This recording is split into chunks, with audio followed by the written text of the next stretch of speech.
You're a prolific Broadway actor. You're a Tony Award-winning Broadway actor. It turns out Sophie and I have both seen you on Broadway in different plays, and we'll get into that. But the project that brought you onto the world stage is Modern Family, and we want to know, can you walk us through sort of your path to getting that? And then we obviously have some questions related to that.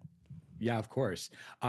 It was, I had already moved to Los Angeles to do another TV show called The Class, which was a show that I really, really loved. Had an incredible cast: John Bernthal, Lizzie Kaplan, Jason Ritter, Lucy Punch. It was directed by James Burrows, who, directed all of Will and Grace and Friends. And it was meant to be this big hit. And everyone who was my age wanted to be on that show. And it was a really cool thing to be able to get that, and it felt very special. And I felt like, okay, this is it. I've made it. And that show was canceled after a season. And I thought, well, that was it. That was my opportunity. I don't see how these big opportunities are going to come around too often. It just felt like all the pieces were there for it to be such a big deal and for it to really fly. And I thought, okay, well, that's the universe telling me that I should just go back and do theater, and that's where I was happy. And there's nothing wrong with returning to those roots. I know what I'm doing there. I feel like at home on stage. And I ended up booking another television show that I didn't want to do, but because of the writer's strike that had happened right after The Class finished, I felt like I had to, for financial reasons. And I was really not feeling good about this role. It was a gay part, but it was very sort of stereotypical. It wasn't very nuanced. I didn't love the writing. The cast was great. It was with Niecy Nash and Jerry O'Connell, and I was thrilled to meet them. But it didn't feel, having come off of something with such great scripts and a wonderful director, I felt like I was really taking steps backwards, and I was really questioning whether or not I needed to be in LA at all.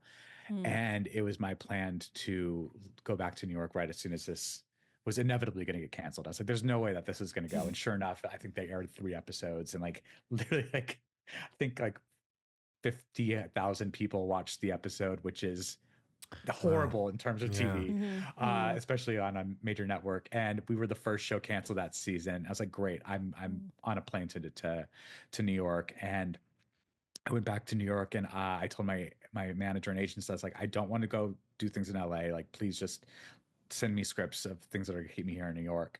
And my manager was like, I know you don't want to see these scripts, but this does shoot in LA. Just read it and let me know if it's something you might want to go out for. And it was this pilot called My American Family. And I read it in a coffee shop on my iPhone in New York in a snowstorm. And I was like, oh, I 1000% have to go in on this show. And they wanted me to come in and audition for the role of Cameron, which was a role that I wasn't drawn to when I was reading the script. I was like, well, I'd love to play this role of Mitchell. It seems much more me. And they just would not see me for it. They would not see me for it. And so I flew to LA and I auditioned for the role of Cameron. And halfway through the audition, they stopped me and said, we think you're more of a Mitchell. And I said, oh, yeah, I am. And they said, would you go out to the hallway and look at these sides for this other character and come back in? And I said, no, but I can come back tomorrow and do it, because I didn't want to. Good for you, Jesse. I was also nervous that I was not going to be, not in the right headspace. Like, I had prepared to come in for this other character, and I was like, I'm going to be nervous. I'm not going to give a good reading. So I really want to have a fresh start. And I knew they were, actively casting, but I was like, they just started. They'll be fine. And so I went in the next day, auditioned for Mitchell. And as I was leaving the studio, I got a phone call from my agent saying they want you to test for it. Tested for it the next day, and then I got it. I was the first person that they cast, actually. Wow. And so that was how it came to me very, very easily. And I think a lot of the reason why it did is because I was so relaxed, and I've never been so relaxed in an audition. Partly because I was like, I've just came off of the first show canceled of last season. I'm happy to go back to New York, and I'm excited to go back to New York, really. And so if this happens and it holds me here in LA for a little while longer, that's okay. And I'm cool with it either way. And I think that there was just that sense of relaxation. I wasn't feeling like I had to have this job, even though it was the best script I'd read in a long time. And I desperately wanted it. I'm going to let Penn and Sophie ask questions, but I have a pilot related question. So I just want to jump in there. Yeah. I just want to say my family, before my mom passed away about 10 years ago.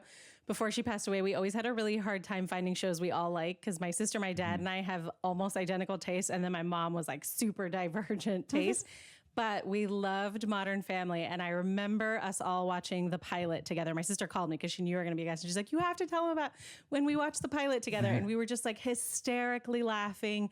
And we all considered it like one of the best episodes of television we've ever watched. And when we would get together on family vacations, we'd always watch it again together because we just knew we'd laugh so hard. I think we laughed more and more each time we watched it. So it's like a very happy, warm family memory. And I wanted to ask you, like, how did it feel filming it? Like, did you have a special feeling? Did it feel different? Like, what do you remember about putting that episode together? It felt so different. It felt so special. We filmed it over the course of, I think, 10 days, and Julie Bowen was 9 months pregnant with twins.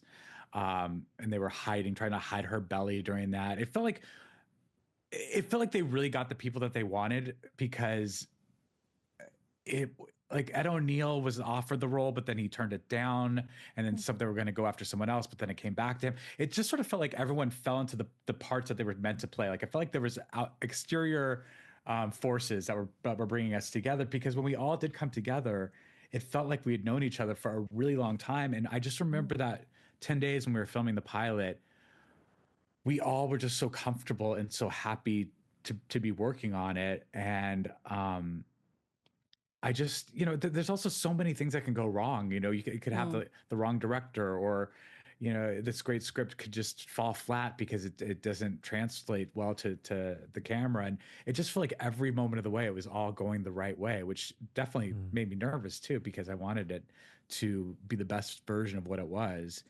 But I agree with you that pilot was so well done. And when I finally saw a cut of it, I was like, oh God, this feels really special. And I don't know if Penn, if you've ever done this, but like if you shot something, you're like, oh, can I show you this thing that I shot? And everyone's like, oh God, okay. Yes, we got to watch this thing that Penn wants to show us. So they all sit in front of the TV and they're like, it's only gonna last 30 minutes. Don't worry about it. If it's terrible, we can figure out a way to like just say that it was okay. And I remember showing it to several people, and everyone was like, I was dreading watching this, and this is so great. This is so great. And so I was getting that feedback from people who I really trusted. And then I got word when they showed that they did something that is sort of dangerous to do during the upfronts, which I don't really know if they do upfronts in the same way that they do anymore. I don't think they do.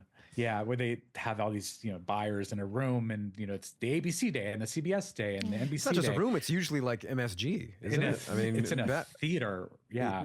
Okay. What did you say? It's in a what? Well, the years that I did the upfronts, I think it was at Madison Square Garden. Yeah.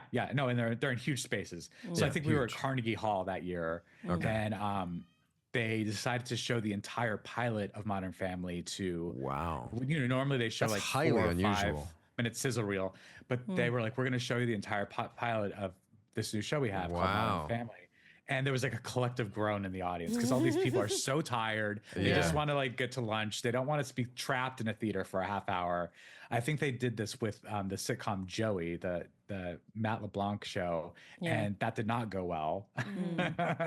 And so I think it was a risky move. And they showed this pilot, and I wasn't there, but the creators, Steve Levitan and Chris Lloyd were there, and Sarah Hyland happened to be in town for something else, and she snuck in and she watched it from the back of the house. And the laughter that people, the way that people were responding to this pilot felt so different. And I really wish I could have been in that room to hear all those people laughing, because it's, these TV shows are something you watch in the privacy of your own living room, but to like watch that in a theater with all these people. And it just felt so different. And Chris and Steve called us all and said, we think we're onto something really special. The response was just unlike anything we've ever experienced. And that's sort of how it all launched. And I look back on that pilot and I'm so proud of it. And sometimes I wish that the show stayed more in those humble roots. Like, it got a little shiny by season 11, but like, I love the way that it's sort of a scrappy, wonderful, perfect piece of television.